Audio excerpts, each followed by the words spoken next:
Shoes. Employment or eviction? My husband demanded, his words like a slap in the face. A sudden surge of indignation flooded my veins. Why should I tolerate someone who thrives on demeaning others to boost his own ego? I deserve better than this.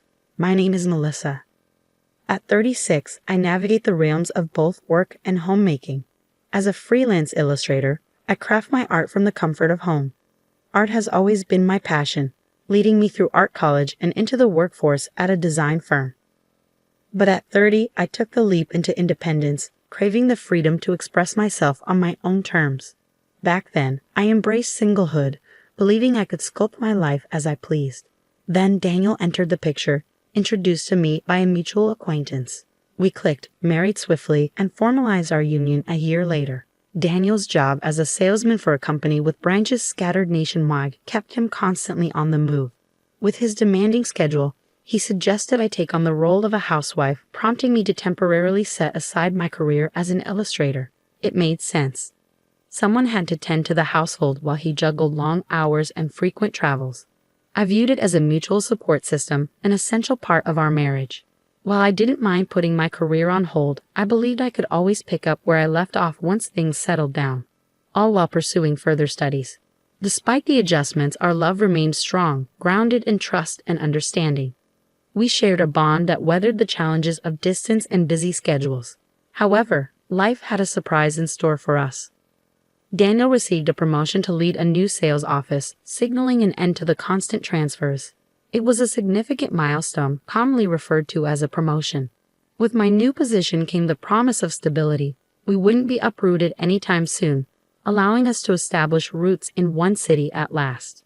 The constant nomadic lifestyle had worn us down, leaving us yearning for a sense of permanence. Now the prospect of settling in a single town filled us both with relief and joy. Previously, my focus had been solely on supporting my husband, leaving little room for personal aspirations. But with this change, I dared to envision a different future, one where I could resume my career. However, the transition didn't unfold as smoothly as I had anticipated. While my husband grappled with the demands of his new role, overseeing the transition and launching fresh branches, a new challenge emerged.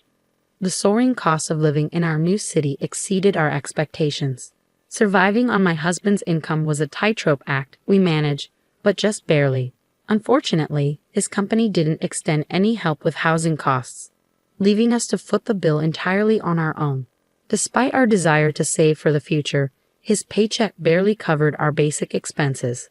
The thought of dipping into our savings crossed my mind, but it didn't sit right. Security was paramount.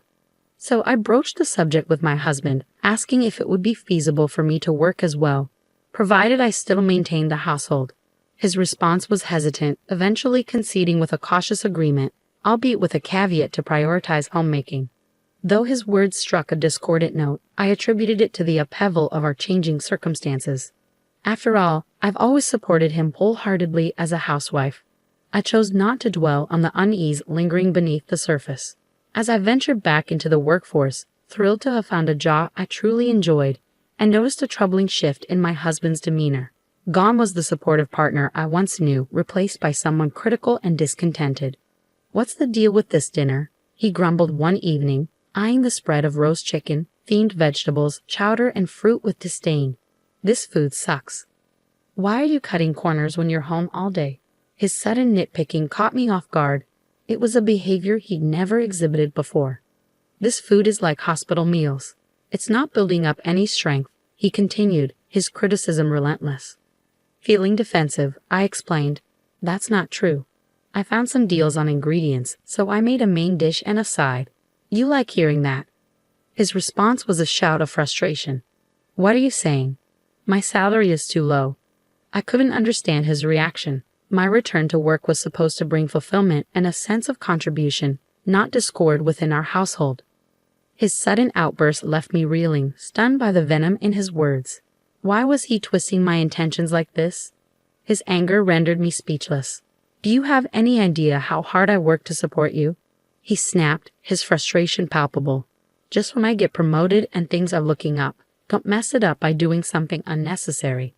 I yearned to retaliate, to defend myself, but I held my tongue. Perhaps he was under immense pressure, burdened by the weight of his new responsibilities. He was the one in charge now, tasked with safeguarding our family's well-being. In that moment, I felt the pang of guilt. Maybe he was just exhausted, overwhelmed by the demands of his role. "I'm sorry," I murmured, swallowing my pride. "I apologize." In my heart, I convinced myself that his outburst was merely a manifestation of fatigue and stress. Despite my return to work, his domineering demeanor persisted. "Hey, are you slacking?" he barked one day, interrupting my tasks. "I'm cleaning the bathroom." "Where's the shirt I was going to wear today?" "At least shine my shoes." His behavior was a far cry from the person he once was. What had changed? It seemed like he had transformed into someone unrecognizable, prone to constant yelling and shouting. Each day, my trust in him eroded a little more. Balancing the demands of housework and my job proved to be more challenging than I had anticipated. I longed to steal moments to work in between chores, but striving for perfection to meet his standards left me with little time for anything else. If I dedicated myself to meeting my clients' deadlines, the spare moments I had for household tasks were woefully insufficient. I've also started working, I ventured, hoping to prompt some understanding. "Can't you help a bit with the chores?" His response cut deep. "It's because you're busy with your worthless job that the housework is suffering," he fired back, his words stinging with contempt. "Just quit. Don't get cocky just because you work from home. You're not even making much, and you're acting so high and mighty even though you're just a housewife." The label of "just a housewife" became his favored insult, a barb aimed directly at my self-worth. According to him, my employment status mattered little. I was still relegated to the role of a housewife. The logic was twisted, incomprehensible to me. True, my earnings weren't substantial, but that was partly due to his constant interruptions, hindering my ability to focus and expand my workload. Frustrated by his lack of support, I made a conscious decision to scale back on the chores I did for him, prioritizing my work instead. Predictably, his displeasure only intensified, widening the chasm between us. As I tidied the room one day, I stumbled upon a stray pay stub belonging to my husband. Carelessly left on the desk, it piqued my curiosity. I was familiar with his salary, but I had never seen a pay stub before. Driven by a nagging sense of curiosity, I couldn't resist taking a closer look. To my shock, the amount listed on the pay stub was significantly lower than what I had been led to believe. It was barely half of what I had expected. Confusion clouded my mind. Where was the missing amount coming from? My husband provided me with monthly living expenses and rent, with the remainder for his personal spending. Hadn't he recently been promoted? How could his salary have plummeted like this? Since when had this been going on? I scoured through the papers, searching for any earlier pay stubs, but came up empty-handed. What was the truth behind this discrepancy? In that moment, my lingering suspicion towards my husband solidified into certainty. We couldn't possibly sustain our livelihood on this reduced amount. What was he thinking? Why had he kept such a crucial detail hidden from me? Why hadn't he disclosed that his salary had taken a nosedive? As I gathered the pay stubs, preparing to confront him, the shrill ring of the phone shattered the tense silence. On the other end was my husband's uncle, a relative I had only crossed paths with a handful of times. "Uncle, it's been a while. What's going on?" I greeted him, trying to mask my growing apprehension. "Well, it's a bit awkward, but I've lent him some money. It's been a while, and I'm starting to wonder when I'll see it back. I'm in a bit of a tight spot," he confessed, his tone uneasy. "He owes you money?" The pieces of the puzzle fell into place. My husband had been bridging the gap in his salary with loans from his uncle, a substantial sum reaching into the tens of thousands. As the realization hit me, I felt a surge of guilt. I apologized profusely to his uncle, promising to repay him as soon as possible. Despite the situation, his uncle showed remarkable kindness, reassuring us with a gentle, "Just pay it back when you can." That night, I chose to keep the knowledge of the debts and pay stubs to myself. However, with each passing moment, my simmering anger towards my husband intensified.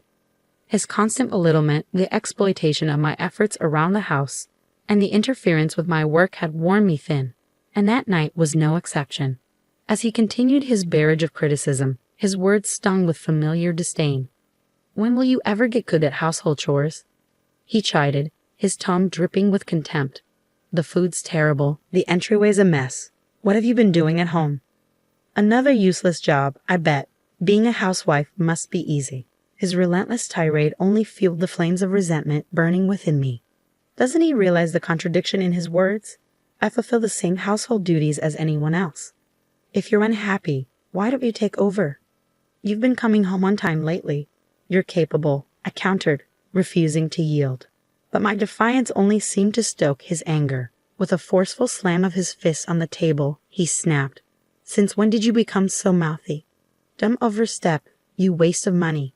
Do you even know who's providing for you? I refused to back down. What's wrong with standing up for myself? I'm doing my part. What about you? I challenged him, meeting his glare head-on. I refused to tolerate this any longer, I declared, my resolve firm. But he showed no sign of backing down. You pretend to contribute around the house, but you're all talk. Start earning, then we'll talk. I bit back the retort that rose to my lips, recognizing the hypocrisy in his words. Maybe the same could be said for you, I thought. But I held my tongue. Should have never married you, he continued, his words laced with venom. What a drain on our finances you've become. You keep complaining about money, so why don't you do something about it? If you're not going to work, then leave. I gathered my already prepared bags and made my way towards the door. You can't handle anything on your own, anyway. Why do you think you can leave? He challenged, his tone dripping with disbelief. Giving him a steely gaze, I retorted, By the way, I'm leaving. I've already completed the paperwork. With a decisive motion, I slapped the divorce papers I had obtained from the city hall onto the table. The shock on his face was evident. He hadn't anticipated my departure, let alone the initiation of divorce proceedings. He stood frozen, rendered speechless by the sudden turn of events. Well, that settles it, I stated firmly. Make sure you fill out your portion and submit it soon. With that, I turned and left, determined to reclaim my autonomy and forge a new path forward. I departed from our home and made my way to my parents, where I had already briefed them on the situation. They greeted me with open arms, providing comfort and support in the midst of turmoil. As I recounted the sudden shift in my husband's behavior, the revelation of his true income, and the mounting debt he had concealed, my parents grew increasingly concerned. Their advice was clear: divorce him without delay. I shared their sentiment, fully intending to initiate the divorce proceedings. However, a nagging doubt lingered in my mind. Would he even cooperate and complete the necessary paperwork? Dad mentioned he'd connect me with a lawyer if things got complicated. I confided to my father, grateful for his supportive stance and the promise of legal assistance. With each passing day, I longed for a swift resolution to my marital turmoil. A week after my departure, my husband unexpectedly appeared at my parents' doorstep. Have you completed the divorce papers? I inquired, bracing myself for his response. Sorry, I wanted to ask if you had filled them out. Can we please discuss this? Can you reconsider the divorce? His plea caught me off guard. He seemed uncharacteristically vulnerable. Though my parents regarded him with skepticism, they conceded that a conversation was warranted. It turned out there was never a promotion. His supposed career advancement was nothing but a fabrication. In reality, he had been reassigned to a subsidiary, a move that amounted to a demotion, hence the decrease in his salary. The truth was a bitter pill to swallow. It seemed he had never quite excelled in his role. While I had harbored suspicions about his competence, I hadn't realized the extent of his ineptitude. As the pieces fell into place, I learned that his frequent transfers and job changes were not a testament to his ambition, but rather a reflection of his inability to perform adequately. He had become known as the office's hot potato, perpetually passed from one role to another due to his shortcomings. Now, he found himself stranded in an inconsequential subsidiary, trapped in an environment where promotions were virtually non-existent and individuals were often forced out. My husband's pride was always towering, perhaps too towering for him to admit the truth and instead fabricate a promotion. With his status at work diminished, he sought solace in inflating his ego at home, asserting superiority under the guise of providing for a housewife like you. His belittling remarks and deliberate undermining of my work were all part of his effort to uphold his pride.